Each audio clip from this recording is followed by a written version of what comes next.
Hi friends, మనందరికీ తెలుసు Russia మరియు యుక్రెయిన్ వార్ స్టార్ట్ అయ్యి 2.5 సంవత్సరం పైన గడిచిపోయిందని చెప్పి. అయితే రష్యా మరియు యుక్రెయిన్ వార్ స్టార్ట్ అయిన తర్వాత ఇండియా రష్యా నుంచి చాలా చౌక ధరలో ఆ క్రూడ్ ఆయిల్ని అయితే కొనడం ప్రారంభించింది. ప్రపంచవ్యాప్తంగా ఎన్ని ప్రెషర్స్ పెట్టినా ఇండియా అయితే రష్యా నుంచి ఆయిల్స్ కొనడం అయితే ఆపలేదు. కానీ సడన్గా ఈ మధ్య ట్రంప్ మామ అయితే ఎంట్రీ ఇచ్చారు.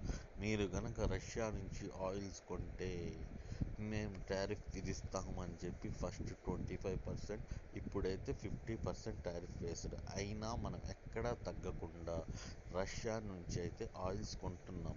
ఇక్కడ మనకి తెలియాల్సిన విషయం ఏమిటంటే, మనం ఇంత చౌక ధరలో ఆయిల్స్ కొంటున్నా కానీ వినియోగదారుడికి, సామాన్య ప్రజలకి ఆయిల్ రేట్లు అయితే ఎలాంటి తగ్గింపు లేదు. ఆ రోజు రేట్లు ఎలా ఉన్నాయో ఈరోజు అలానే ఉన్నాయి. మనకి ఒరిగిందేంటి?